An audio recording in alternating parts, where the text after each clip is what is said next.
The Rabbit Sends in a Little Bill. It was the White Rabbit, trotting slowly back again, and looking anxiously about as it went, as if it had lost something, and she heard it muttering to itself, "The Duchess! The Duchess! Oh, my dear paws!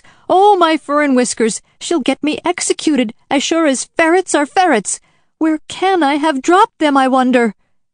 Alice guessed in a moment that it was looking for the fan and the pair of white kid gloves, and she very good-naturedly began hunting about for them, but they were nowhere to be seen. Everything seemed to have changed since her swim in the pool, and the great hall with the glass table and the little door had vanished completely.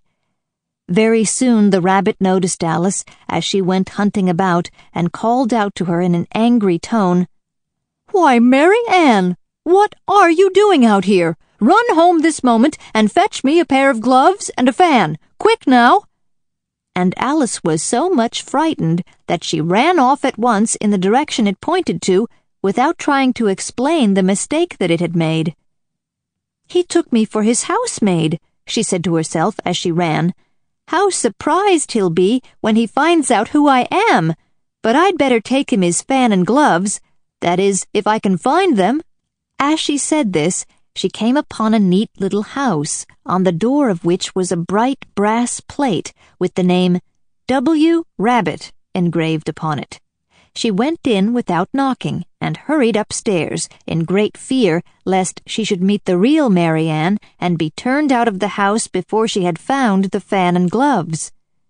"How queer it seems," Alice said to herself, "to be going messages for a rabbit. I suppose Dinah'll be sending me on messages next." And she began fancying the sort of thing that would happen. "Miss Alice, come here directly and get ready for your walk." "Coming in a minute, nurse, but I've got to watch this mouse hole till Dinah comes back and see that the mouse doesn't get out." "Only I don't think," Alice went on, "that they'd let Dinah stop in the house if it began ordering people about like that." By this time she had found her way into a tidy little room with a table in the window, and on it, as she had hoped, a fan and 2 or 3 pairs of tiny white kid gloves.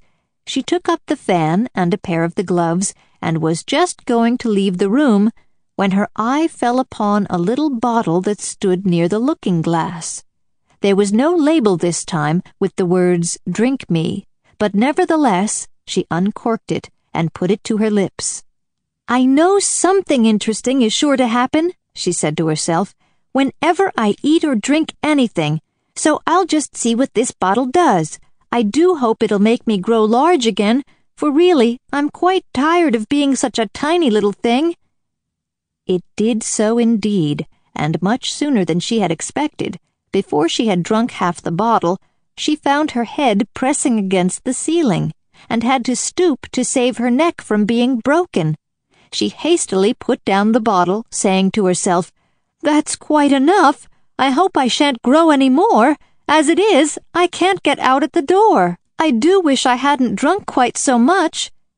Alas, it was too late to wish that. She went on growing and growing, and very soon had to kneel down on the floor. In another minute, there was not even room for this, and she tried the effect of lying down with one elbow against the door and the other arm curled round her head.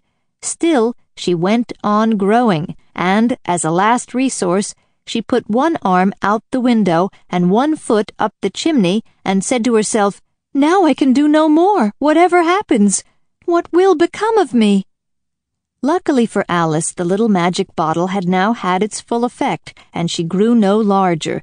Still, it was very uncomfortable, and, as there seemed to be no sort of chance of her ever getting out of the room again, no wonder she felt unhappy. "It was much pleasanter at home," thought poor Alice, "when one wasn't always growing larger and smaller, and being ordered about by mice and rabbits. I almost wish I hadn't gone down that rabbit hole, and yet, it's rather curious, you know, this sort of life. I do wonder what can have happened to me. When I used to read fairy tales, I fancied that kind of thing never happened, and now here I am in the middle of one. There ought to be a book written about me, that there ought, and when I grow up, I'll write one. But I'm grown up now," she added in a sorrowful tone. "At least there's no room to grow up any more here." "But then," thought Alice, "shall I never get any older than I am now? That'll be a comfort, one way, never to be an old woman, but then, always to have lessons to learn. Oh, I shouldn't like that." "Oh, you foolish Alice," she answered herself. "How can you learn lessons in here? Why, there's hardly room for you, and no room at all for any lesson books." And so she went on, taking first one side and then the other, and making quite a conversation of it altogether. But after a few minutes she heard a voice outside and stopped to listen. "Marianne, Marianne," said the voice, "fetch me my gloves this moment." Then came a little pattering of feet on the stairs. Alice knew it was the rabbit coming to look for her, and she trembled till she shook the house, quite forgetting that she was now about 1,000 times as large as the rabbit, and had no reason to be afraid of it.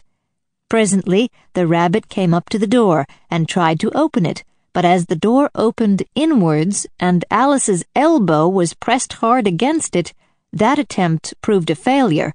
Alice heard it say to itself, "Then I'll go round and get in at the window." "That you won't," thought Alice, and after waiting till she fancied she heard the rabbit just under the window, she suddenly spread out her hand and made a snatch in the air. She did not get hold of anything, but she heard a little shriek and a fall and a crash of broken glass, from which she concluded that it was just possible it had fallen into a cucumber frame or something of the sort. Next came an angry voice, the rabbit's. "Pat, Pat, where are you?" And then a voice she had never heard before. "Sure then, I'm here, digging for apples, Your Honor." "Digging for apples, indeed," said the rabbit angrily.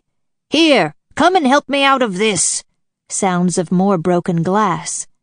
"Now tell me, Pat, what's that in the window?" "Sure, it's an arm, Your Honor."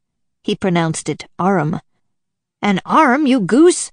Who ever saw one that size? Why, it fills the whole window." "Sure it does, Your Honor, but it's an arm for all that." "Well, it's got no business there at any rate. Go and take it away."